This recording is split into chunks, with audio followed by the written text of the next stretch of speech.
BHS community, स्वागत है आप सबका आपके अपने चैनल हंग्री स्पिरिट्स में। हंग्री स्पिरिट्स देख रहे सारे दर्शकों का मैं अंजू शर्मा दिल से स्वागत करती हूँ।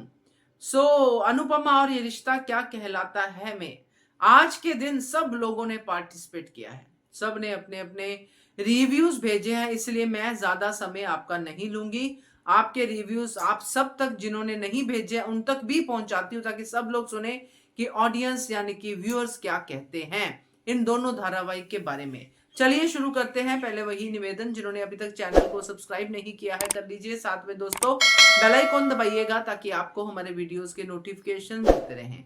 शुरू करते हैं पहले रिव्यू से। गुड आफ्टरनून अंजू दीदी, नमस्ते, प्रणाम। आज का एपिसोड देखा, अच्छा लगा, काफ़ी अच्छा लगा।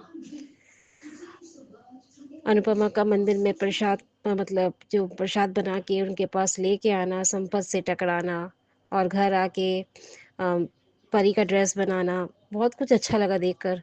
माही को कैसे किस तरह से उसको टच करना, उसके लहंगे को कि इतना लाख का लहंगा है तो उसको देखकर करना। आई एम वेरी मतलब वो ग्रेजुअलिटी देखकर मुझे समझ में नहीं आया कि ये लड़की माही को क्या ही कहें।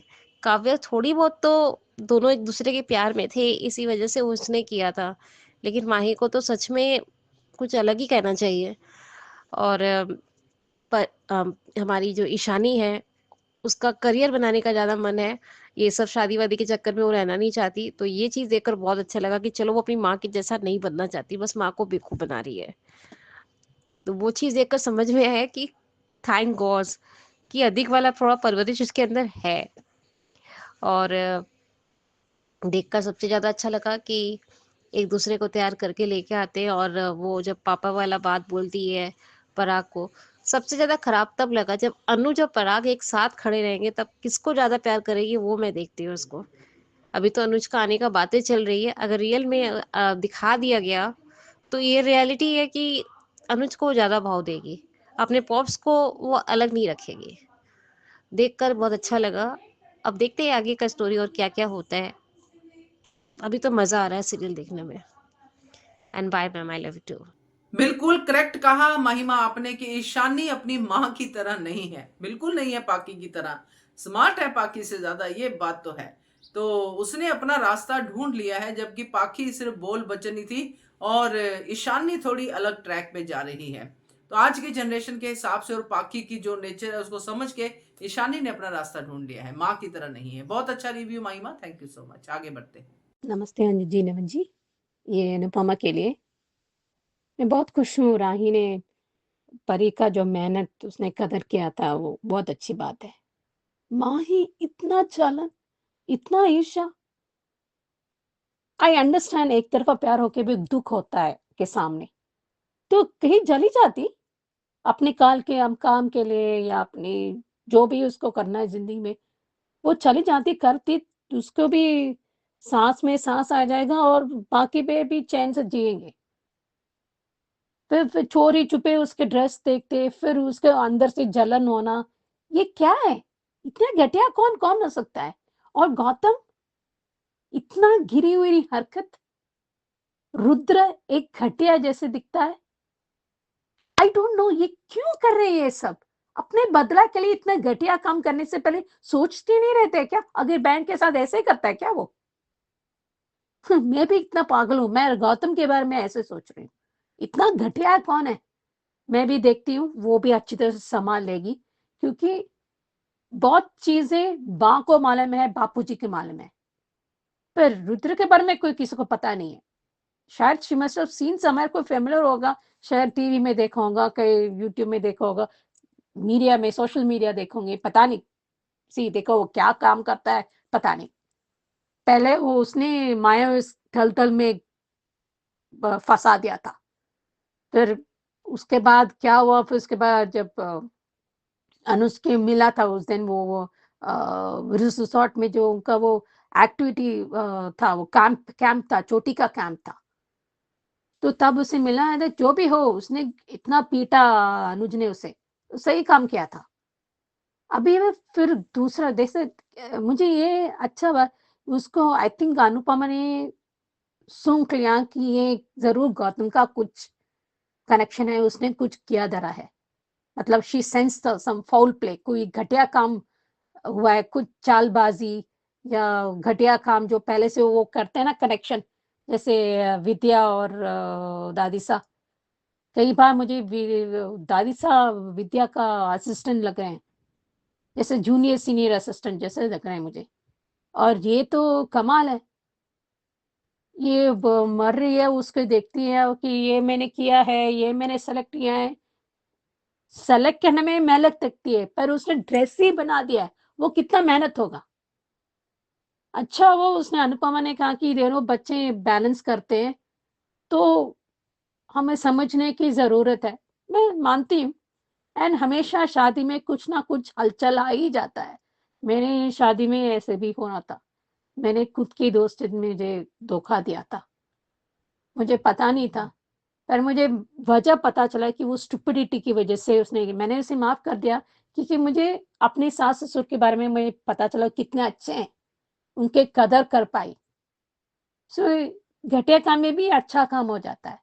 कहते हैं ना, बुरी नज़र टल जाती है और भयानक नज़र आने वाला था, और भयंकर काम होने वाला है या और घटिया काम हो सकता था। पर ये इसकी वजह से भयानक वो टल जाती है, क्योंकि समझदार लोग वहाँ पर बहुत मौके हैं। पर जिस तरह ने राह ने कहा कि मुझे पिता ज़रूरत है, मुझे पैसा नहीं, मुझे ये फूल है, मुझे आशीर्वाद आपके साथ चाहिए। वो परिवार के आगे पैसा कुछ भी नहीं है, आते-जाते हैं, पर परिवार की जो मेहनत, जो आशीर्वाद, जो प्यार, जो अपनापन मिलता है, वो किसी के नहीं मिलता। आज पैसा आएगा, कल जाएगा, पर रिश्ते होते हैं तो तभी तो ये सब आ जाता है ना। आशीर्वाद के बिना कुछ भी नहीं होता। इसलिए बड़ों का आदर, सम्मान करना चाहिए, अपनी बात रखना चाहिए, ताकि हम उनके हर्ट भी ना क्या, अपने भी काम निकल सकते हैं, ताकि उनका हर्ट, उनके दिल की आरज़ू भी हो जाए। वैसे भी उनके बेचने से में क्या उनका नाम अच्छा आएगा, ये क्यों नहीं सोचते? ये क्या है, ये तो जेलर जैसे दिख रही है अभी मोटी बा। अभी देखते हैं वो क्या रुद्र क्या काम करने वाला है, देखते हैं। पर कुछ भी हो, राही अपने माँ-बाप की जगह अनुज कपाड़िया और अनुपमा कपाड़ी की जगह किसी और को नहीं देगी। बहुत काम कर रही है, बहुत काम कर रही है अनुपमा। मर-मर के काम कर रही है। किस लिए? मुझे ये समझ में नहीं आता। पर आई होप, पर जितना जो देखती है राही और अनुपमा ने, ऐसे भयंकर रूप नहीं होगा। पर मुझे खींच-खींच कर माही को थप्पड़ मारने का मन करता है, जूते से मन करता है मुझे। मैंने कभी सोचा नहीं था मैं ऐसे सोचूँगी और ऐसे कहूँगी।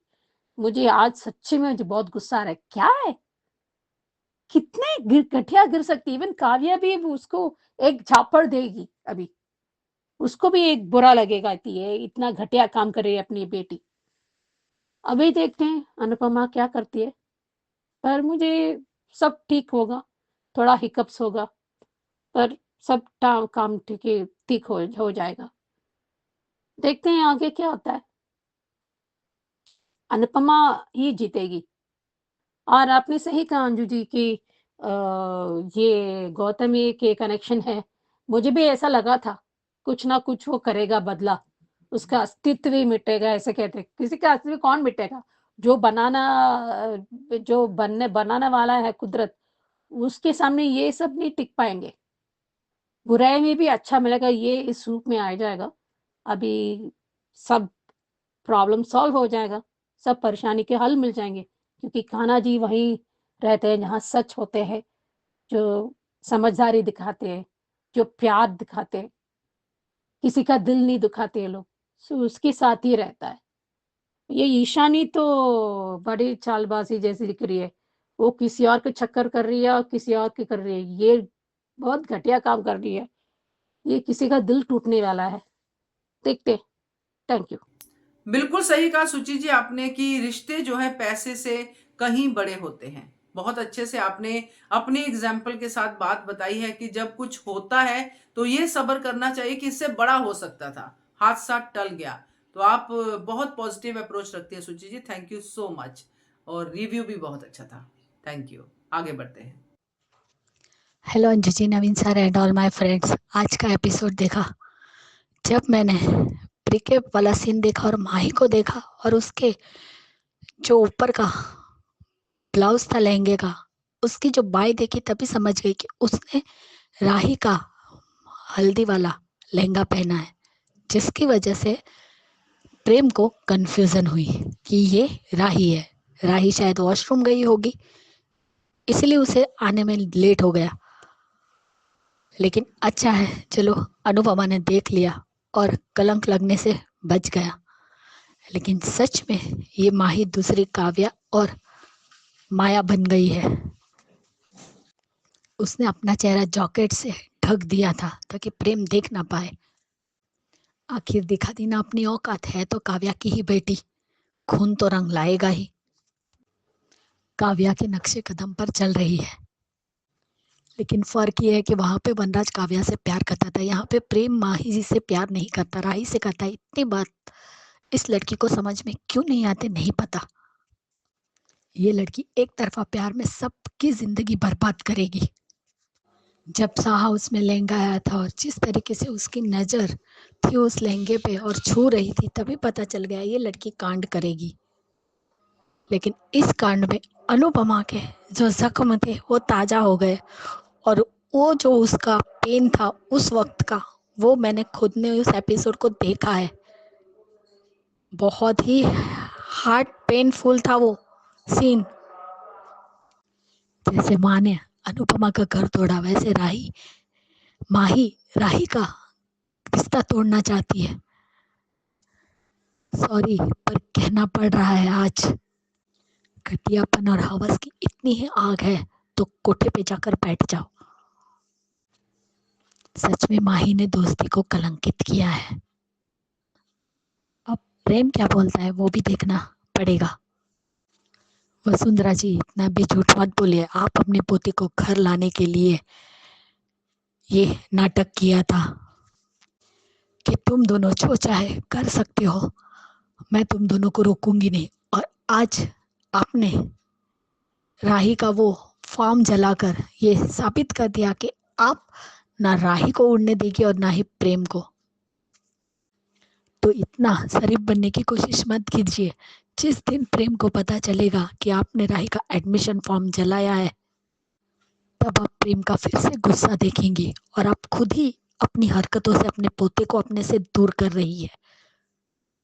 प्रेम राही यहाँ दोनों साथ में और मुंबई की वो फोटो देख रहे हैं, लेकिन तुम दोनों के पर उतरना वसुंधरा को ने सोच लिया है। तो अब तुम दोनों किस तरीके से मुंबई जाओगे वो भी देखना है।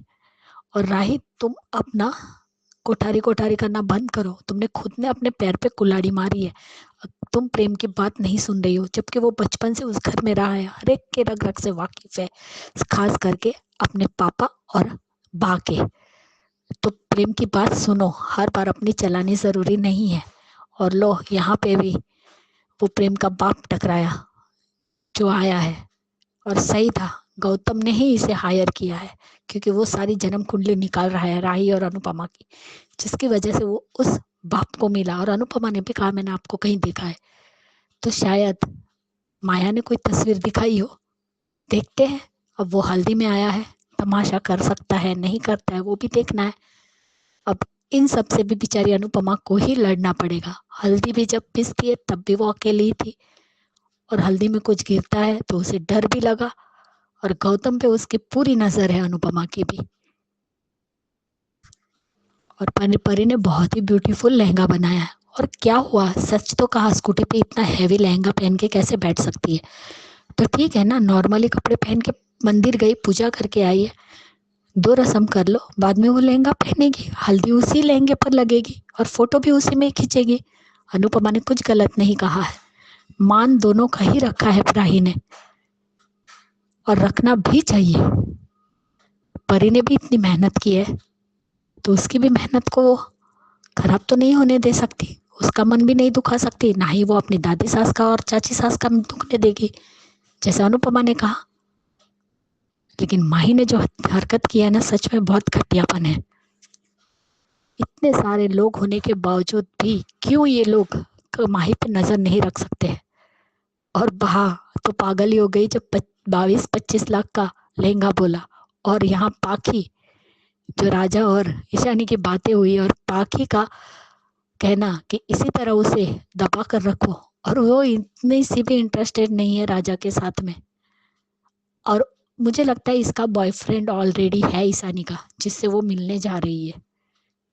तो ये लड़की कर क्या रही है, अपनी माँ के नक्शे कदम पर क्यों चल रही है? अगर राजा से उसे कोई इंटरेस्ट नहीं है तो क्यों ये सब कर रही है? पाखी के सपनों पे तो पानी फिरने ही वाला है, वो फिरेगी उसकी बेटी। और दोस्तों तुम ना लालची के लालची रहोगे। 22-25 लाख का लहंगा की बजाय हमें पैसे दे देते, हमारा काम बन जाता। इतनी ही छोटी सोच रहेगी तुम्हारी, और कुछ नहीं। सही कहा राही ने कि मम्मी इस घर को कभी भी कुछ नहीं होने दे सकती। और राही बेटा, तुम कह रही हो कि शादी में तुम्हें अपनी मम्मी का लहंगा पहनना है। सच में तुम्हारे ससुराल वाले वो लहंगा पहनने देंगे? अब देखते हैं अनुपमा ने जो अपनी शादी में लहंगा पहना था, वही लहंगा राही पहन सकती है या नहीं। और मोटी बात, प्रेम राही का सपना टूटने नहीं देगा, ना अपने खुद का सपना टूटने देगा। वो दोनों मुंबई तो जरूर जाएंगे। और मोटी बा, आपको सिर्फ अपने पैसों का घमंड है और शो ऑफ करना आता है आपको, लेकिन किसी की भावनाएं किसी चीज से जुड़ी है वो आप कभी नहीं देखते, और किसी का मन रखना भी आपको नहीं आता, वरना आप अपने पोते के साथ इस तरीके का व्यवहार नहीं करती। ये भी राही है, अपने जिद की पक्की है। जैसे आप अपने जिद की पक्की है ना, वैसे राही भी अपनी जिद में नंबर 1 है। वो अभी आप राही का असली रूप देखा ही नहीं है आपने, जिसने अपने मम्मी पापा की खुशियों को कभी देखा नहीं और अपने मन की है, वो आपकी बात मानेगी? आज राही ने पराग से कहा कि मुझे फादर की जरूरत है, लेकिन बेटा तुमने इतने फंक्शन में एक बार भी अपने पॉप्स को याद किया है तुमने? और राही का वो फूल उठाना भी मुझे बहुत अच्छा लगा। Bye Anju ji, Naveen sir and all my friends, good night. बिल्कुल करेक्ट है ख्याति जी आपकी बात कि ये जो है अपना वसुंधरा है, ये अपनी खुद की हरकतों की वजह से प्रेम को दूर कर रही है। पराग ने जो किया सो किया, मगर अब प्रेम आ रहा है, मगर इसकी हरकतें ऐसी नहीं है कि प्रेम घर में वापस आए। जिस दिन खुलासा हुआ, प्रेम जितना अभी दूर है उससे भी ज्यादा दूर हो जाएगा। बहुत सही रिव्यू आपका, और आप अपनी तबीयत का प्लीज ध्यान रखिए। तो आगे बढ़ते हैं, अगला रिव्यू सुनते हैं। हेलो अंजू जी, हेलो नवीन सर जी, आपको और मेरी सारी फ्रेंड्स को मेरा नमस्ते। आज के शो में हमने देखा कि अनुपमा का महादेव के सामने अपनी बेटी की खुशियाँ मांगना, और मेरी बेटी के लिए जो उसका सपने के लिए बात है, सेम उसी समय मोटी बा उसके सपनों को जला रही है। और दोनों, या प्रेम और राही, दोनों ही मोबाइल में मुंबई के पिक्चर देख के खुशियाँ मना रहे हैं, खुश हो रहे हैं। पर ये खुशियाँ क्या नज़र लग जाएगी? क्या अनुपमा के भोले बाबा ये दुआ, ये जो मांग रही है वो अपनी बेटी की खुशियाँ मांग रही, तो क्या अनुपमा की दुआ रंग नहीं लाएगी? बहुत सारे सवाल मन में आ गए। उस समय बहुत बुरा लगा, वो सीन सच में बहुत बुरा लगा, मोटीबा का जलाना, कि कितना धोखा दे सकती है। जिसको बना समझ रही है कि हमारे बेटे को लाने वाली अगर राही है तो उसी के साथ इतना गंदा खेल, तो बहुत गंदा लगा। वो भी गंदा लगा कि हर तरफ से राही को फंसाने के और हर तरफ से धोखे उसके साथ उसको दर्द देने के अलावा कोई कुछ कर ही नहीं रहे। तो यहाँ पे दूसरा सीन है कि जब वो लहंगे को देख के बहुत खुश हो जाती है और कहती है कि मैं यही लहंगा पहनूंगी, मुझे बहुत पसंद है। और फिर जब ससुराल से महंगा लहंगा आता है तो वो मन कहती कि नहीं मैं तो ये पहनूंगी। तो सब लोग समझा रहे हैं उसको कि, पर उसने कहा नहीं मैं बाद में पहनूंगी। और वो कहती कि मुझे ये पसंद है, मेरी बहन ने बनाया। पर इस पर गंदी नज़र पड़ गई माही की। माही जिस तरह से देख रही थी, समझ में आ गया था कि हाँ ये कांड करेगी लड़की, ये महंगा, ये लहंगा ही ये महंगा पड़ेगा। तो जो महंगा लहंगा मिल गया है तो कहीं ना कहीं वो महंगा पड़ने वाला है। तो देखते हैं क्या होता है आगे। और उसके बाद, क्योंकि गंदी नज़र लगने के बाद क्या ही वो रहेगा। और उसके बाद हमने जब हल्दी में वो लेट पहुंची है ना मंदिर से आकर, तो लहंगे को दूसरा लहंगा पहना देख मोटी बा और चाची सब लोग को ये लगा, पर उसने कहा कि मैं पहनूंगी, बहुत अच्छा था। पर मेरी बहन ने इतने प्यार से बनाया तो उसने कहा कि बहन का प्यार दिखता, हमारे एफर्ट नहीं दिखते। 25 लाख बता दिए उन्होंने, 25 लाख की ये वो भी नहीं वो सब बताया। फिर अनुपमा ने बहुत अच्छे से बात संभाली कि आपके 1-2 रस्म के बाद वो भी पहनेगी। खुश किया उनको भी, चलो अभी जो रस्म होने वाली है उसमें प्रेम खुश नहीं है पर राही खुश है। राही वो करना चाहती है वो रस्म, और उसके बाद पराग को उठा देखी वो रस्म अच्छी लगी कि उसने फूलों में अपना प्यार मांगा, परिवार के साथ पिता का प्यार मांगा, तो उसने सर पे हाथ रखा। पर मोटी बा की गंदी हरकतें मेरे को बिल्कुल पसंद नहीं आ रहा है। वो मोटी बा बहुत गंदा, वो पराग को भी बहकाते रहती। पराग अगर बदल सकता है, सुधर सकता है, पर वो मोटी बा की वजह से नहीं होता। ऐसा लगता है मुझे कि कहीं ना कहीं अंदर दबा हुआ उसमें पराग एक अलग ही पराग है, जो वो मोटी बा की वजह से खुल के नहीं आ रहा, उभर के नहीं आ रहा। और तो जो भी उसके मन में। अब दूसरी बात है कि कहते हैं गौतम, मेरे जो आदमी मंदिर में मिला था, अनुपमा को टकराया था, वो मौली का न बुरी नज़र के लिए दिया। फिर अनुपमा ने उठा भी लिया, गिरने नहीं दिया, उस पर पैर नहीं पड़ने दिया। वो धक्के से गिरा तो ये नज़र लगाने वाला आ गया। अब ये उसका बायोलॉजिकल फादर कल तक मुझे नहीं लग रहा था, पर आज जब उससे रिश्ते वाली बात की इसलिए मुझे ऐसा लग रहा है। तो पता नहीं क्या है वो, तो पता चलेगा कितना सच है कितना झूठ। पर अनुपमा समझ गई कि कुछ तो है। वो आदमी यहाँ भी उसको देखा और उसे गौतम की नज़र को भी देखा, तो पर वो अब तक पूरा नहीं समझती तो क्या ही बोलेगी ना, वो पता ही नहीं उसको पूरा, तो कैसे क्या बोलेगी। उसके बाद जब अभी रिकैप जो देख रहे हैं, रिकैप में वहाँ जब हम देख रहे हैं ना कि मेहंदी वो हल्दी वाली जो रस्म हो रही है, वो जो लाडे, तो वहाँ माही कहीं नहीं दिखी। यानी माही बराबर अपना कांड करने गई पूरा। और वहाँ प्रेम भी वहाँ से उठ के गया अंदर, यानी वो राही के पास ही जाता है कि मेरी राही सुंदर दिखेगी उस लहंगे में, वो देखना चाहता है, तो वो भी वहाँ से हटता वो दिखा। तो इस टाइप का वो सीन क्रिएट हो रहा है। और उसके बाद अभी अनुपमा का डर तो देखा हमने कि उसको पुर से वो ये सब बातें याद आ गई। पर मुझे लगता है कि यहाँ राही बाद में आएगी, उसके पहले ही प्रेम संभल जाएगा और प्रेम उसको डांटेगा कि तुम यहाँ कैसे होगी, तुम तो राही की जगह पे तुम कैसे, जो भी है। तो अनुपमा समझेगी कि राही, और वो अनुपमा ने भी माही कहा क्योंकि आंखें बंद दिखाई। अनुपमा की नजरें ऐसी नहीं होती है ना, तो वो प्रेम को कुछ नहीं कहेगी। पर माही के लिए अब उसको बुरा लग रहा है कि माही कितना गिर गई है। वो माही के लिए, जो कि माही मेरे बेटी के साथ, मेरी बेटी की खुशियों के साथ ऐसा करे, उसको वो सब याद आ गया। तो मुझे लगता है कि माही ने आज काव्या को भी पीछे छोड़ा। काव्या तो भी वनराज प्यार करता था, वनराज के वादे कि मुझे उससे प्यार नहीं हो, मुझे पसंद नहीं, ज़बरदस्ती की शादी है। और वो उसने भी तो अपने पति से डिवोर्स लिया था, यानी कहीं ना कहीं वनराज भी बराबर का था, प्यार था। तो हम समझ सकते हैं कि दोनों एक दूसरे से प्यार करता था, तो ठीक है वो सीन क्रिएट हो गया। पर यहाँ तो कुछ भी नहीं है ऐसा, बहुत गलत हो रहा है। वो तो उसके साथ देख भी नहीं रहा, तो दोस्त भी नहीं मानता उसको, तो कैसे वो हरकतें। तो देखते हैं इसके साथ क्या होता है। अनुपमा रूम के बाहर तो नहीं जाने देगी, शादी तक नहीं, घर के बाद वो डांट लगाए, ये करे या फिर उसको लेक्चर दे, भाषण दे, जो भी हो वो ज़रूर होगा। तो देखते क्या होता है आगे। बट अभी जो हमने सुनने में आ रहा है कि प्रेम, शायद वो जो सपने जलने वाली बात कहीं से कैसे भी पता चल सकता है प्रेम को कि मोटी बा ने वो सपने कर दिए, क्योंकि वो पूछेगा ना कि लेटर आने वाला है या फिर जो भी ऐसा हो सकता है, क्योंकि राही ने उसे बताया कि तुम्हारे घर लेटर आएगा तो थोड़ा ध्यान रखना, तो शायद पूछेगा, उसे पता चल सकता है, तभी तो मंदिर में शादी वाली बात करते। तो पर राही मना कर देती है कि मंदिर में शादी नहीं करेंगे, परिवार के आशीर्वाद के बिना शादी नहीं करेंगे, तो शायद दोनों में झगड़ा होने वाला है। और उस झगड़े में वो शायद गुस्से में रिश्ता ख़त्म करने वाली बात भी कह देगा गुस्से में। तो शायद इसके लिए फिर मोटी बा और पराग राही को ही गलत जिम्मेदार समझाए।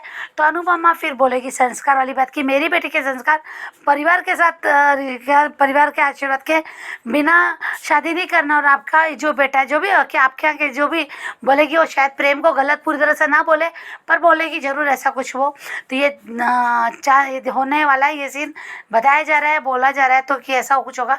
तो देखते हैं आगे। हंगामे तो बहुत है, पर माही का क्या करूं मैं। माही को तो सच में एक नहीं 5-6 थप्पड़ की बौछार होने चाहिए, तब इसका भूत उतरेगा, तब इसको शायद समझ में आएगा। पर ये भी कुछ ना कुछ कांड और शादी में करने के और भी चांसेस है। तो देखते हैं आगे क्या होता है। Thank you so much Anju ji, thank you so much Naveen sir. बिल्कुल करेक्ट है वर्षा। राही के साथ गंदा खेल खेल रही है ये वसुंधरा। वादा कुछ करती है और धोखा करती है उस वादे को ना पूरा करके। एक तरफ कहती है भविष्य बनाओ, मुझे कोई प्रॉब्लम नहीं है, दूसरी तरफ लेटर जला रही है। तो ये गंदा खेल ही है। इतनी समझदार दिखाने वाली ये वसुंधरा कितनी घटिया है, ये वो सबको दिखा रही है। बढ़िया review Varsha, thank you so much. आगे बढ़ते हैं। हेलो अंजू जी, नमस्ते और सभी को मेरा प्यार भरा नमस्ते। आज का एपिसोड देखा, अच्छा था। अनुपमा जो है उसका महादेव का शुक्रिया अदा कर रही है और पंडित जी ने राही के लिए उसको मौली दी है और एक आदमी उससे टकराया है और अनुपमा को लग रहा है कि जैसे वो उससे पहले कहीं मिली हुई है, लेकिन और उसके चेहरे पर, उस आदमी के चेहरे पर एक कुटिल मुस्कुराहट है। और अब ये गौतम जो है कह रहा है कि जो तुमने रावी मेरे मुंह पर जो थप्पड़ मारा था तो उसका बदला मैं लेकर जरूर आऊँगा। और ये मोटी बात के तो खैर हमें पता ही है कि राही के सपनों को कभी उड़ान भरने ही नहीं देंगी। उसके तो वो कह तो रही है कि बहू बेटियों के पर कैसे काटे जाते हैं, तो वो मुझे अच्छे से पता है। राही बहुत खुश है अब इधर। और जो क्योंकि परी ने उसके लिए जो लहंगा तैयार किया है वो उसको बहुत पसंद आया है। और वो इधर जो है मीता ने उसके लिए राही के लिए बहुत सुंदर लहंगा पसंद किया है। और ये सब कह रहे हैं कि मीता की पसंद बहुत अच्छी है। और लेकिन जो उसको अनिल उसे शायद कुछ कह रहा है। और ये सब लोग मेहंदी की तैयारी करें। उधर ये ईशानी राजा को कॉल कर रही है, वीडियो कॉल कर रही है। और इसका ये तो हम पहले भी कह चुके कि ये ज़्यादा देर तक ये राजा को झेलेगी नहीं। ये तो सिर्फ ये पाकी के दबाव में आके कर रही है, क्योंकि उसके बाद उसने राजा से बात करने के बाद उसको किसी और को कॉल भी किया है। मेरे हिसाब से तो यही है कि ये राजा को नहीं, किसी शायद अपने जैसे मिडिल क्लास लड़के को पसंद करती है, क्योंकि जिस तरह से उसने कहा कि तुम मुझे वहाँ आके पिक करो, हम जहाँ भी कहीं भी, जिसका जो प्लान है। और ये जब वहाँ पर लहंगा आया है तो सब लोग बड़े खुश हैं। और लेकिन वो परी थोड़ी मायूस हो गई है। वो कहती भी है कि जो है कोई बात नहीं, ये जो है कभी बाद में पहन लेना। तो राही कहती है कि नहीं, ये वाला लहंगा मैं फिर किसी फंक्शन में पहन लूँगी, अभी तो मैं ये तुम्हारा वाला ही लहंगा पहनूँगी। और माही उस लहंगे को वो छू छू कर देख रही है और मन में, अभी तो उसको सुनाया नहीं है, लेकिन मन में तो यही सोच रही होगी कि काश ये सब मेरा होता। लेकिन हर बार माही ये क्यों भूल जाती है कि ये राही इसके लिए त्याग करने चली थी, बल्कि और माही से राही ने कुछ छीना नहीं था, बल्कि माही राही से अब उसका सब कुछ छीनने के मूड में है। और यहाँ तक कि प्रेम को भी, क्योंकि जिस तरह से अभी जो प्रीकप, हमें उसमें आगे बात करेंगे प्रीकप के बारे में भी। और ये हल्दी के रस्म में जब सब लोग पहुँचे हैं तो मोटी बात देख के फिर भड़क गई है कि ये वाला लहंगा क्यों नहीं पहना, वो क्यों नहीं पहना, ये क्यों पहना है। और हमने 25 लाख हमारे ये जुड़े और अरमान जुड़े और ये हमने 25 लाख लगे हैं, ये पता नहीं क्या हर जगह अपना शो ऑफ करना है मोटिवा को। और अनुपमा जो है शायद उसके लिए हल्दी भी पीस रही है, तो उसमें शायद वही मौली हल्दी में गिर गई है जो पंडित जी ने राही के लिए दी थी। और जब ये लोग घर वहाँ पे पहुँचे हैं तो वो आदमी आके खड़ा हो गया और अनुपमा ने गौतम को उसको इशारा करते देख लिया। वो फिर देखने की कोशिश कर रही है, लेकिन वो आदमी उसको कहीं दिखा नहीं है। और ये सब अब जो है ये इसकी नाक तो मेरे ख्याल में काफ़ी तेज़ है अनुपमा की, और निगाह इसकी बात से भी ज़्यादा पैनी है। तो जब, और ये तो जो है वैसे भी एक माँ है तो माँ के इंस्टिंक्ट कभी गलत हो ही नहीं सकते कि ये गौतम कुछ ना कुछ बखेड़ा ज़रूर खड़ा करेगा। और ये ये बड़ा अपने आप को कॉन्फिडेंट दिखा रहा है। तो वहाँ पे ये कहती है कि जब फिर अनुपमा ने बात संभाल ली है कि अभी 1-2 रस्म तो इस लहंगे में कर लेते हैं, बाकी की हल्दी की रस्म आपके वाले लहंगे में हम कर लेंगे। और ये सब अभी तो कोई 2 रस्म इन लोगों ने करी है। एक तो ख्याति ने करी है और एक उसमें उसने अपने झोली में उसने वो करा है, परा कोठारी ने, जिसमें सोना है, चांदी है, रुपए हैं, फूल हैं, सब कुछ है। तो सब उसको राही को कह रहे हैं कि और ये तोशू पाखी तो अपने लालच में अंधे हैं ही, इनको तो कुछ कह ही नहीं सकते हम। और कह रहे हैं कि सोना ले लो, ये तो अनिल ने भी कहा है सोना चूज कर लो, ये कर लो। तो उसने फिर राही ने अनुपमा की तरफ देखा है, तो अनुपमा ने इशारे से उसको कहा है कि तुम फूल को चुनो। तो उसने ना दोनों हाथों में फूल ले लिए हैं। तो उसने कहा कि अपने नेक का कुछ और भी तो लो। कह रहा मेरा नेक यही है। और आज जिस तरह से उसने कहा कि मैं अपने पापा को बहुत मिस करती हूँ, मैं चाहती हूँ कि आप उनकी जगह, और मैं आपको अंकल नहीं अब पापा बुलाना चाहती हूँ। एक तरफ तो प्रेम है जो उसको मिस्टर कोठारी या खलनायक के नाम से जब बुलाता है, एक राही है जो उससे रिश्ता बना रही है और प्रेम रिश्ता होते हुए भी निभा नहीं पाता। खैर वो तो उसकी अपनी। और ये राही जो है उसका अपना लहंगा चेंज करने गई। अभी बेचारी को तो ये पता ही नहीं है कि माही जो है उसके हक पे डाका डालने वाली है। और जब और प्रेम भी जाना चाहता है तो अनिल ने उसको कह दिया कि तू जा, मैं यहाँ सब संभाल लूँगा। तो प्रेम भी उसके पीछे पीछे चला गया है। लेकिन जब तक वो वहाँ वो पहुँची है, वो मतलब अभी तो पहुँची ही नहीं है राही अपने कमरे में, और माही पहले से तैयार है। और उसने जो है अपने उसको आंखें बंद कर रखी हैं। और जब जैसे ही वो घूमी है तो उसने अपने चेहरे पे दुपट्टा रख लिया है। और तब तक वहाँ पे अनुपमा पहुँच गई है और राही भी पहुँच गई है, और अनुपमा को अपना पूरा फिर पास याद आ गया है। अब देखते हैं अनुपमा और प्रेम का क्या रिएक्शन होता है। आज के लिए हमें बस इतना ही। धन्यवाद। सुजाता जी, आपने कहा कि ईशानी पाखी के दबाव में राजा को बेवकूफ बना रही है, मगर ऐसा नहीं है। ईशानी पाखी के दबाव में बिल्कुल भी नहीं है। वो सिर्फ अपना टाइम पास कर रही है कि माँ को खुश रखो, उसका मकसद कुछ और ही है। दबाव में ईशानी नहीं कर सकती इतना बड़ा ड्रामा। तो ईशानी सबको खुश रख रही है, शादी में इन्वॉल्व हो रही है, सब कर रही है क्योंकि उसको अपना कुछ और मकसद पूरा करना है। तो ईशानी स्मार्ट है, दबाव में तो बिल्कुल नहीं है। तो बढ़िया रिव्यू आपका Sujata ji, thank you so much. आगे बढ़ते हैं। Good morning Naveen sir, good morning to all. मैं ललिता राधिका बोल रही हूँ। आज के एपिसोड में जहाँ दिखाया जाता है, यहाँ परी ने जो डिज़ाइनर लहंगा बनाया है उसे देख के राही की तो खुशी के ठिकाने नहीं हैं। वो इसी प्यार और परिवार के लिए इतना सालों से तरस रही थी जो अभी उसे नसीब हुआ है। यहाँ शाह फैमिली मेम्बर्स को तो सिर्फ पैसे की ही पड़ी है। जहाँ केंजल को चिंता है कि अनुपमा बीमार हो जाएगी अगर इतना काम करेगी तो, पर यहाँ कोई भी फाइनेंशियली उसे हेल्प नहीं कर रहा है सिवाय बापूजी के। जहाँ बापूजी ने घर गिरवी रखने के लिए फोर्स कर रहे हैं अनुपमा को, जहाँ उन्होंने ऑलरेडी तय कर लिया है। यहाँ अनुपमा भी गलत ही कर रही है, क्योंकि अगर मोटी माँ ने उन्हें कहा था कि आप सिर्फ कैटरिंग का ही जिम्मेदारी लीजिए, तो साफ साफ अनुपमा ये क्यों नहीं कहती कि बाकी का जो भी आप खर्चा है आपको ही देना पड़ेगा, या मेरे हैसियत से कितना है मैं उतना ही कर पाऊँगी।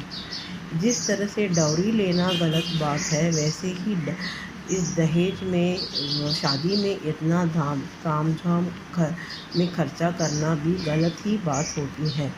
जिस तरह से ये लोग ने, मोटी माँ कहती है कि नीता की 26 घंटे और 25 लाख इन्होंने खर्च किया है उस लहंगा को, अगर वही पैसा गरीबों में दिया जाता ज़रूरतमंद को, तो उनकी दुआ से ही इनको अच्छी आशीर्वाद मिल जाता था। जहाँ इनको इमोशनली या दूसरे की मेहनत की फ़िक्र ही नहीं है, जिस तरह से परी ने इतने कम समय में उसको अकेले ही डिज़ाइनर लहंगा बना दिया था।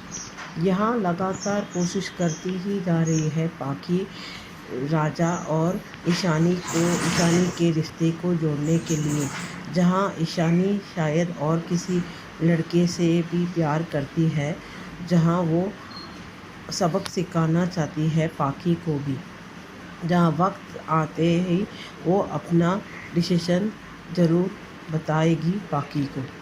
यहाँ तोशु और पाखी को तो पैसे का ही पड़ा है, जहाँ अनुपमा अकेली ही मेहनत कर रही है, और यह बा जिस तरह से कह रही है कि उसको फ़िक्र है कि अपने सर से छत नहीं रहेगी, पर इतना तो यकीन होना चाहिए अनुपमा पे। इतने सालों से अनुपमा के साथ रहते हुए भी अगर बा इतना भी अनुपमा के बारे में जानती नहीं है या समझती ही नहीं है, तो क्या ही कहना बा का, जहाँ बा भी एकदम स्वार्थी ही है। पर अनुपमा यहाँ गलत कर रही है, क्योंकि अपने हैसियत के हिसाब से ही खर्चा भी करना चाहिए।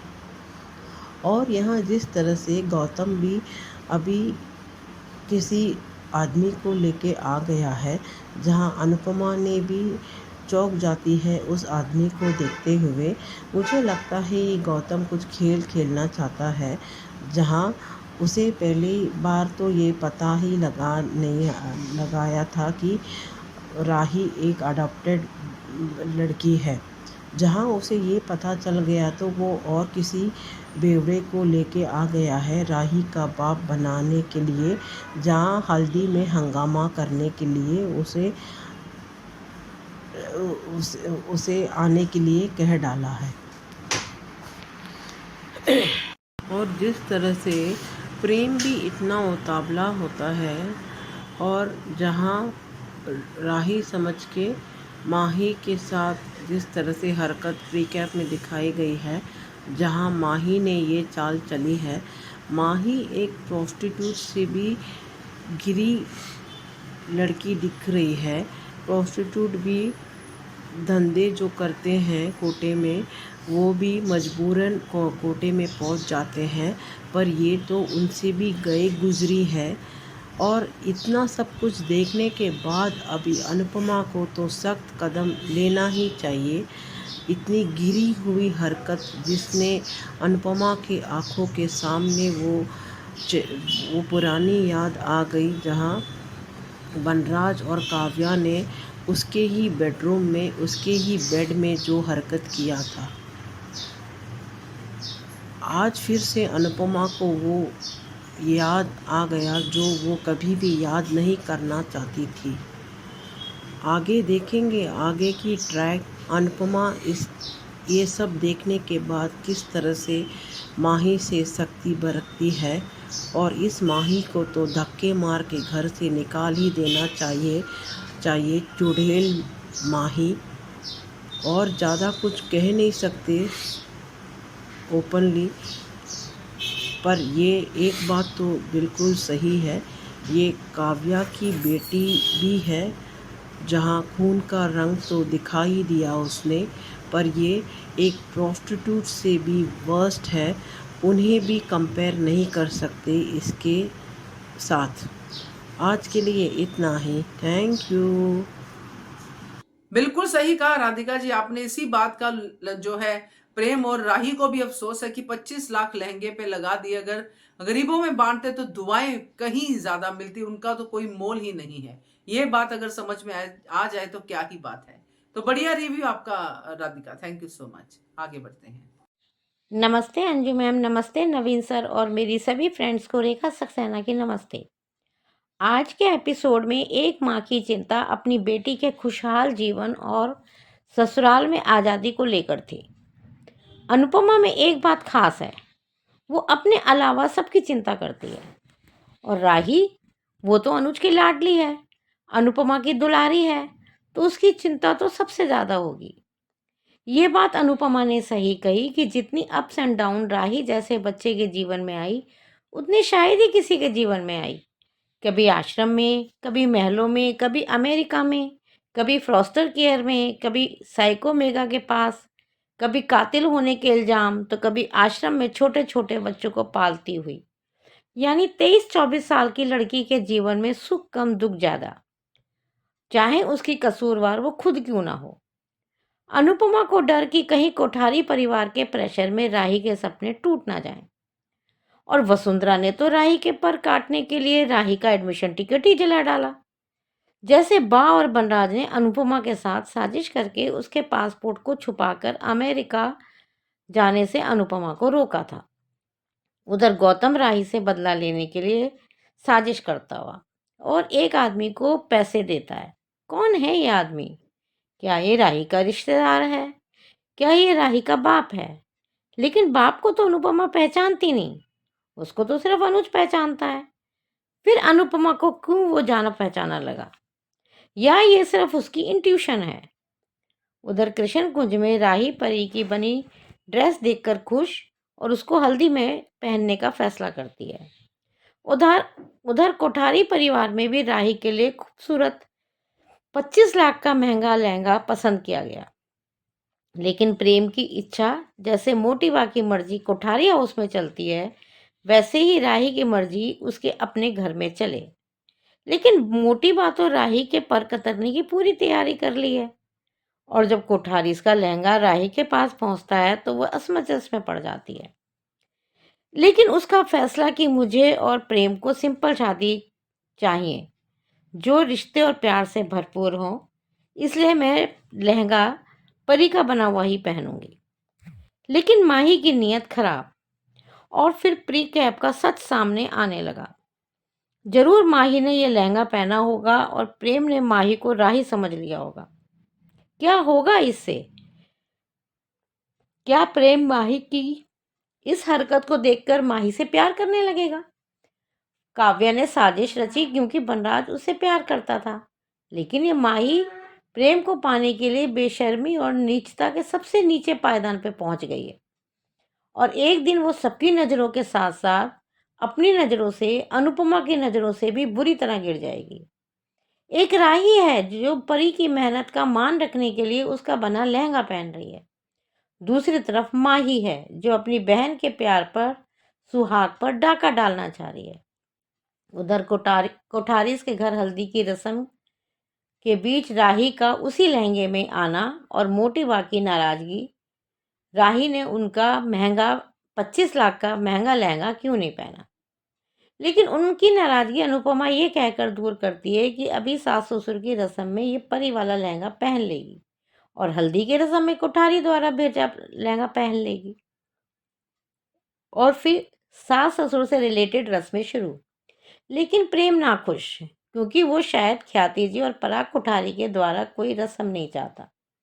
लेकिन राही सभी रस्मों के लिए तैयार, और फिर राही की रस्म ख्याति जी अच्छी तरह से करती हैं, और ख्याति जी का राही के कान में कहना कि अपना वायदा निभाना।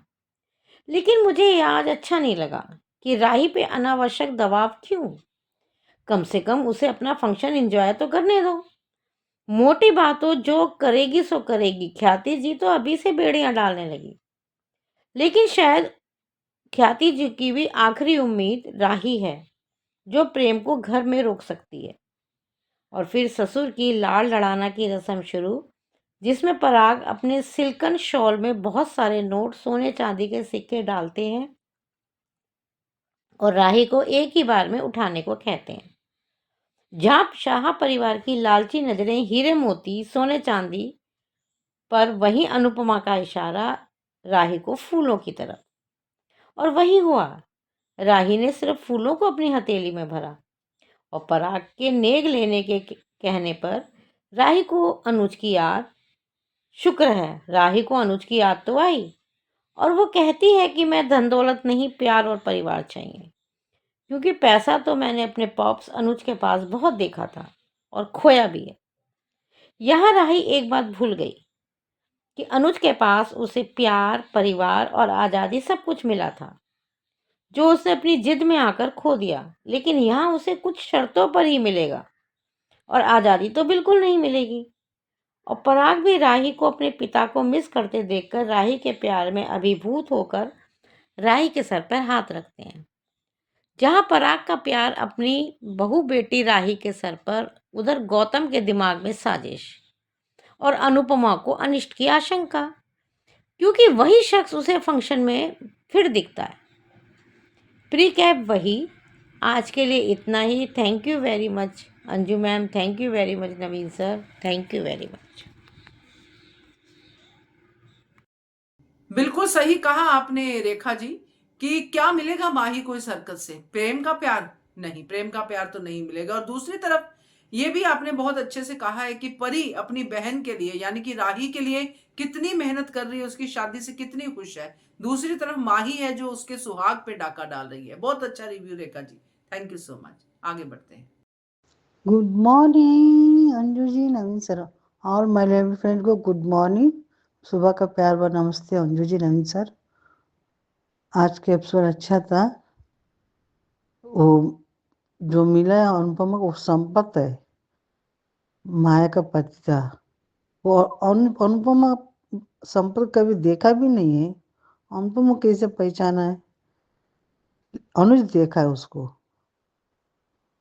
जो पिकनिक पर गया था।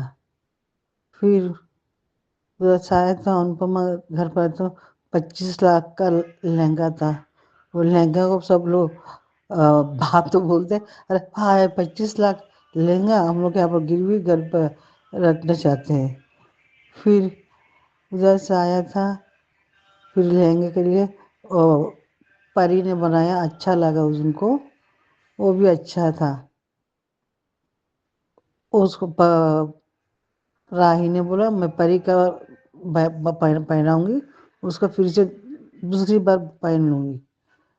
फिर सब लोग आए थे, सब लोग राही के लिए वेट करते। राही स्कूटी पे आने के लिए मंदिर गए थे, स्कूटी पे आने के बात से बोलते, और राही आते थे प्रेम के ऊपर, गुस्सा होते बात से बोलते, भाई प्रेम है आपको तो डांट पड़ गया। सब लोग हंसते हैं, सब अच्छा था। सब लोग रस्म पूरे करने के लिए था। राही ने भी बोला फिर से हम दोबारा पहन लूँगे उसको भी। फिर इधर से आया था और राही को सोना चांदी पैसा सब कुछ ससुर ने दिया था। सब लोग बोलते हैं दो भाई बहन तो मुंगेर सपना, तो ये और सपना वाले बाकी डायमंड भी उठाने से अच्छा होता है। डायमंड भी डालने से राही को डायमंड उठा लेता है। राही कुछ नहीं उठाया, फूल उठाया। ये क्या बेटा ऐसा क्या है आपने? मुझे आपका आशीर्वाद चाहिए। मेरे पापा लग्जरी सब कुछ मैं देख चुकी हूँ। पैसा आज रहता है, कल नहीं रहता है, लेकिन मुझे पापा चाहिए। मैं आपको बहू नहीं बेटी बनना चाहती हूँ।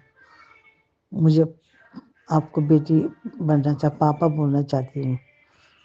वहाँ पर पराग खोटर पिघल गया।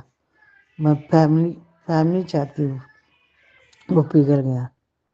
फिर वो लोग को फिर सब लोग का अच्छा, राही कपड़ा चेंज करने के लिए गया था और फिर सब लोग किया था।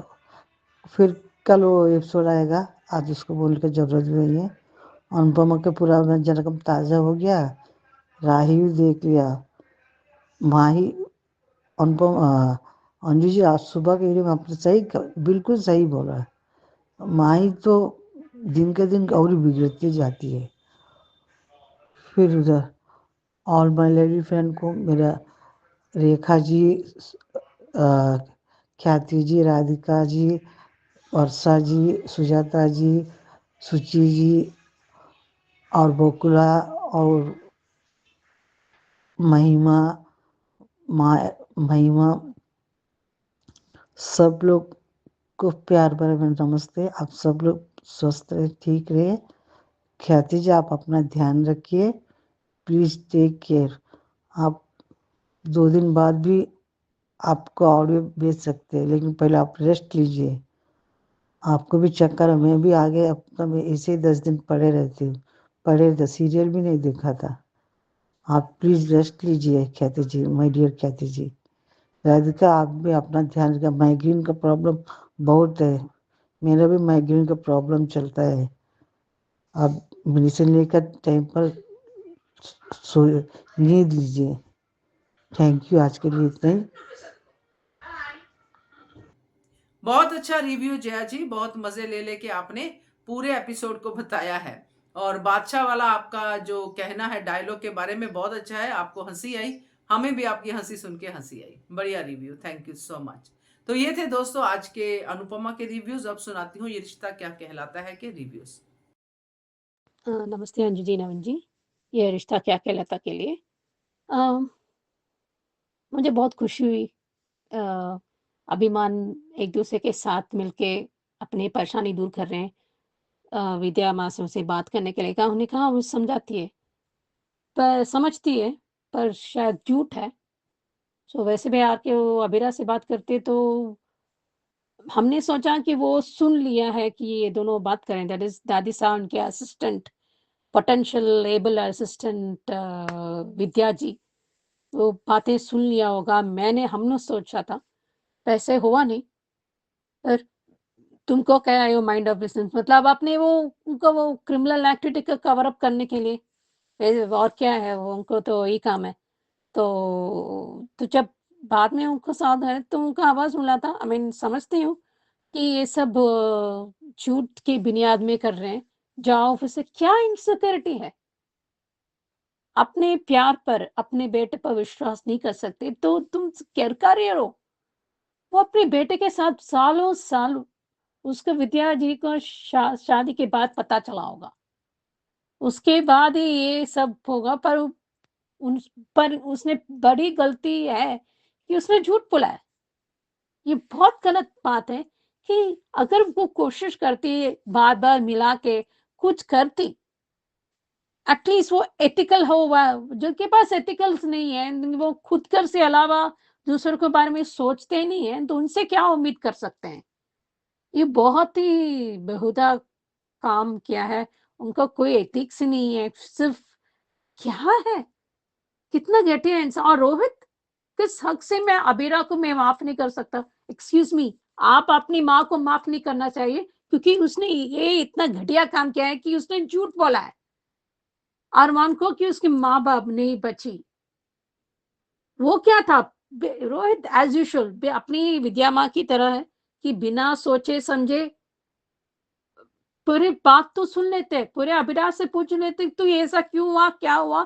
क्यों शिवानी माँ को ले आए?" क्या पूरी बात तो सुन लेते। बिना पूछे-समझे ज़रूर कुछ बात हुई तो अबीरा ने, भाभी ने यहाँ पे घर में खिलाया, कुछ तो विश्वास रखता। माफ़ नहीं कर, तुम कौन होते हो यार अबीरा को माफ़ करने के लिए? मुझे ये समझ में नहीं आ रहा। तुम भगवान हो क्या? भगवान जी समझते हैं, तो हो कौन? और पीनानो भी कमाल है, मैं समझ नहीं पाता।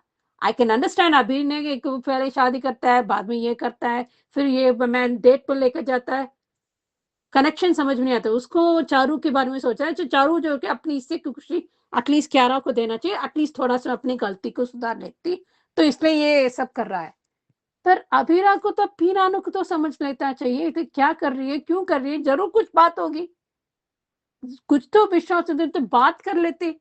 एज़ यूजुअल पीनानो तो बिना सोचे-समझे, मैं समझ में नहीं पाता। समझने की कोशिश करो यार। अभी देखते हैं, पर बहुत अच्छा हुआ। आई विश अरमान पहले से ही पोद्दार को छोड़ दिया था, उनकी ज़िंदगी सँवर जाती। चलो देखते हैं आगे क्या होता है। Thank you. नमस्ते Anju ji, Naveen sir and all my friends. आज का एपिसोड देखा, सच में विद्या और कावेरी पे तो घिन आती है कि कोई इतना गिरा हुआ कैसे हो सकता है। इतना कुछ किया फिर भी शर्म नहीं है। अभी भी शिवानी के माइंड गेम से खेल रही थी और आज भी खेल ही रहे थे दोनों ही। और विद्या, तुम कह रही हो कि तुम अरमान से प्यार करती हो?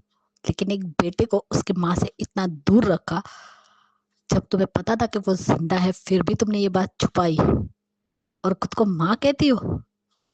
अरे आज तक सौतेला ही माना है, जब मन में आया तब उससे कुर्बानी मांगी है। अगर यही कुर्बानी अपने बेटे से क्यों नहीं मांगती? खुद का पैदा किया हुआ बेटा सगा है और ये तो सौतेला है। पहले दिन से ही सौतेला सौतेला क्या है। कावेरी पोद्दार, तुमने और विद्या ने भी। और माधव जी क्यों चुप है, मुझे वही समझ में नहीं आया।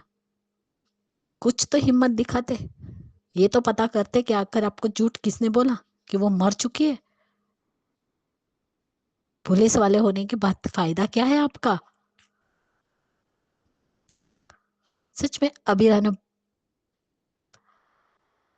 इतनी हिम्मत है, और कल तो मजा ही आ गया। अब अरमान ने उसकी मांग भरी और जब घर वालों को फैसला सुनाया कि हम डाइवोर्स नहीं ले रहे, तब तो कावेरी और विद्या के पैरों तले जमीन ही खिसक गई कि कहाँ दोनों को जुदा करने वाले थे, अब दोनों एक ताकत बन चुके हैं। और आज भी अबीरा को आवाज आई जबकि अरमान को कोई आवाज नहीं आई, लेकिन फिर से आवाज आई। उसने कहा कुछ तो गड़बड़ है, इसलिए वो डायरेक्ट शिवानी के ही कमरे में जाती है। तब वो देखती है मम्मी नहीं है, ना फोटो है वहां पे। वो समझ गई कि कुछ तो गड़बड़ है और वो दो औरतों को भी वो धमकी देगी। मैं वकील हूं, अगर सच नहीं बताया तो ऐसे केस ठोकूंगी तुम पे कि तुम जिंदगी भर बाहर नहीं निकल पाओगे। तब वो दो औरतें विद्या का नाम लेती है, कावेरी पोद्दार का नाम नहीं लेती है कि हमने ये सब विद्या जी के कहने पर किया। इसलिए सबसे पहला सवाल जाएगा विद्या को, और विद्या अपना गुनाह खुद कबूल करने वाली है कि हाँ मैंने छुपाया कि शिवानी जिंदा है और मैंने झूठ बोला। फिर गुस्सा अरमान का फूटता है विद्या पे और बीच में कावेरी आके सारा असलियत उगलती है। फिर उनकी भी लेफ्ट राइट लेता है अरमान। लेकिन इन दोनों को इतनी भी रत्ती भर भी शर्म नहीं है कि उन्होंने एक औरत के साथ क्या किया है, शिवानी के साथ क्या किया है। इस तरीके से मेंटल टॉर्चर करना, उसके दिमाग से खेलना, उसे पागल बनाना कोई मामूली बात नहीं है, क्राइम है क्राइम। और आज रूही ने भी बिल्कुल सही कहा अबीर से कि उसने गलती की है क्यारा से शादी करके, जब वो प्यार चारू से करता है। आज भी वो उसकी ही फोटो देख रहा था लेकिन खुद की गलती मानता ही नहीं है। जब क्यारा ने कहा कि हम पग फेरे के लिए जाते तो नहीं जाने दिया, और आज कहता है कि चलो डिनर करने चलते। ये कर क्या रहा है अबीर? आज रूही ने जो कुछ भी अबीर से कहा ना, बिल्कुल सही कहा है। अब रूही पूरी तरह से बदल चुकी है और वो भी शिवानी का पक्ष लेती है क्योंकि वो समझती है। और रोहित, तुम अरमान की ही माँ पे इल्जाम लगा रहे हो, और जब आप भाई घर छोड़ के चला जाएगा तब तुम्हें रोना आता है कि मेरा भाई, मेरा आइडियल, मेरे गुरु, मेरी इंस्पिरेशन सब कुछ चली गई। लेकिन इतना सच जानने के बाद, सारा सच बाहर आने के बाद भी तुम्हें अपनी माँ की गलती नहीं दिखी। धन्य हो तुम बेटे।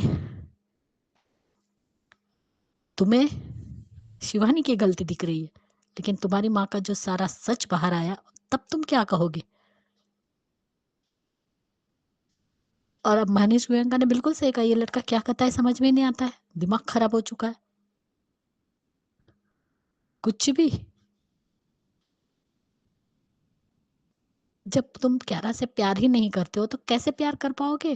क्यों उसकी फीलिंग के साथ खेलना? क्यों शादी की, उसकी जिंदगी बर्बाद की? और सच में क्यारा बच्ची ही है, क्यारा में समझ है ही नहीं। समझ होती तो वो इस तरीके से हरकत नहीं करती। बचपना है उसका, बचपना, और ये बचपना उस पर बहुत भारी पड़ने वाला है क्यारा पर ही, क्योंकि अब अबीर के मूड स्विंग होते रहते हैं, एक जगह टिकता नहीं है वो लड़का। कभी कुछ बोलता है, कभी कुछ बोल देता है। कल डांट दिया क्यारा को, आज घूमने के लिए जा रहा है, डिनर पे लेके जा रहा है। जब विद्या और दादी सब बातें कर रहे थे, शिवानी का मेन माइंड वॉश कर रहे थे, तब अबीरा ने कुछ भी नहीं सुना। हमें लगा शायद अबीरा ने सब कुछ सुना, लेकिन वो समझ गई।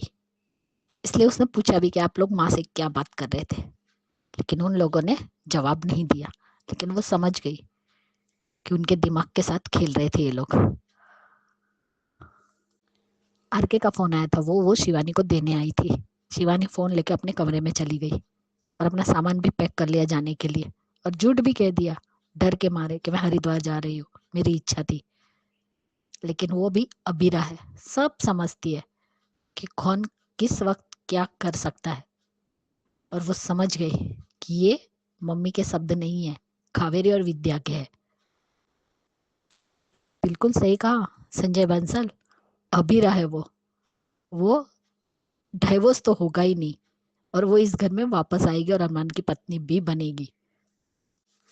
दोनों का नूडल्स वाला सीन भी बहुत अच्छा था कि मेरी वजह से तुम्हें सब सुनना पड़ रहा है। तब अबीरा का क्यूट डांटना भी अच्छा लगा। ये दोनों एक दूसरे के लिए ही बने हैं, तभी तो अभिमान है, और हमारा भी अभिमान है दोनों। हाँ अबीरा, हैप्पीनेस और इशू सब तुम दोनों का ही है, और तुम दोनों को मिलके लड़ाई लड़नी भी है। हाँ, रोहित ने जब चारू का नाम लिया कि उसका कॉल आया था वो ठीक है, इसलिए अबीर ने ये कहा 11 से कि चलो हम डिनर पे चलते हैं। तो ये जलन ही तो है, प्यार नहीं है। वाह रोहित, अबीरा के आने से तुम्हें प्रॉब्लम नहीं है, लेकिन वो उस औरत को लेकर इसलिए प्रॉब्लम है। लेकिन जो तुम्हारी माँ का सच सामने आएगा तब तुम क्या कहोगे? रोहित, तुम कभी कुछ कर ही नहीं सकते क्योंकि तुम बुज़दिल हो, तुम्हारे अंदर हिम्मत ही नहीं है, वरना दक्ष की इतनी बड़ी बात नहीं छुपाते। आज के लिए इतना ही। Bye Anju ji, Naveen sir and all my friends, good night. Hello Anju ji, नमस्ते, और सभी को मेरा प्यार भरा नमस्ते। आज का एपिसोड देखा, अच्छा था। ये विद्या जैसी औरत भगवान, या विद्या जैसी माँ, कोई दुनिया में अगर भगवान ना ही बनाए तो ज़्यादा अच्छा है। और अब वो जो है अभी भी इसी बात पे अड़ी हुई है कि तुझे शिवानी या मुझ में से किसी एक को चूज करना पड़ेगा। खैर अभी तो, और ये कावेरी पोद्दार और विद्या के दिमाग को क्या लफड़ा मर गया क्या, जो मतलब अभी भी वो शिवानी से ही त्याग की उम्मीद कर रहे हैं। कितने सालों बाद तो वो अपने बेटे अरमान से मिली है। और इधर ये रोहित उसको दक्ष को लेके गोयनका हाउस पहुंचा है। वहाँ जब उसे ये पता चला है अबीर को कि चारू का फ़ोन आया है और जल्दी घर आने वाली है, तो उसने कियारा को डिनर पर चलने के लिए बोला है। क्यों ये अबीर कियारा को झूठी उम्मीदें दे रहा है? इसका मतलब जब जब चारू का नाम आएगा, जब जब वो, और अपनी शादी का कार्ड वो देख रहा है, क्यों एक तरफ तो तुमने कियारा से शादी कर ली, दूसरी तरफ तुम अभी भी चारू के नाम की माला जप रहे हो, ऐसा क्यों भाई? और ये विद्या और कावेरी को वो अभी भी, ये मुझे तो समझ में नहीं आ रहा ये क्या करना चाह रही है। और इधर अरमान और अबीरा बातें कर रहे हैं, तो वो कहते हैं कि तू, अबीरा उससे कहती है अरमान से कि तुम जाके माँ से बात करो और मैं मम्मी को संभालती हूँ। तो दोनों वो चले गए हैं। तो अरमान विद्या के पास पहुँचा है, तो कहता है कि मैं आप दोनों को नहीं, में से किसी एक को नहीं चूज़ कर सकता। अगर यही सवाल अगर विद्या के सामने होता तो कि अरमान और रोहित में से उसको चूज़ करना है, तो मेरे ख्याल में तो वो तो एक सेकंड लगाए बिना वो तो सीधे रोहित को चूज़ कर लेती। लेकिन जो है अब उसके लिए, अरमान के लिए बड़ा कठिन है कि दोनों माँओं में से वो किसको चुने। उसको ऐसे धर्म संकट में विद्या ने क्यों डाल रखा है? और जब वो कह रहे हैं कि आपको ऐसा क्यों लगता है क्या, और वो कह रहे हैं आप मेरी प्रायोरिटी रहेंगे, जो भी उसने बोला, तो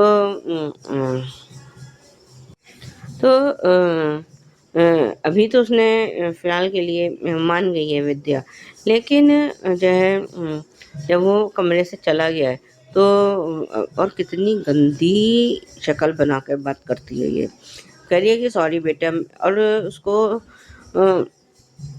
शिवानी को उसे डरा धमका के रखा है हद से ज़्यादा। जब अभीरा शिवानी के साथ है तो उसके हाथ बुरी तरह से कांप रहे हैं। अब वो अभीरा को ये लग रहा है कि शायद उसको ठंड लग रही है, लेकिन अभीरा अभी शायद समझ नहीं पाई है कि वो कावेरी के डर से उसके हाथ पैर कांप रहे हैं। और वो दोनों सभी अभीरा और अरमान एक साथ हैं, तो उसको कुछ आवाज़ आई है, तो वो चौंक गई है। लेकिन जो है अरमान ने तो एक बार को इग्नोर कर दिया, लेकिन उसको फिर दोबारा आवाज़ आई है। तो वहाँ पे वो जब बाहर वो पहुँची है तो ये कावेरी और विद्या शिवानी को घर से बाहर ले जा रहे हैं, और ये शिवानी जो है डर के मारे पीछे पीछे चली जा रही है कि मैं चली जाती हूँ, मैं जो है ये और मैं आपसे कुछ छीनने नहीं आई। और अब वो कैसे विद्या ये कह रही है कि हम अरमान को संभाल लेंगे, हम अरमान की फैमिली है। अगर तुमने फैमिली निभाई होती ना, फैमिली बनी होती ना, तो आज अरमान की हालत कुछ और ही होते। तुमने तो सिर्फ उसको बलि का बकरा बनाया है, कुर्बानी देने वाला बलि का बकरा, बस, जो हर वक्त कुर्बानी देता रहे तुम्हारे लिए और कुछ नहीं। और ये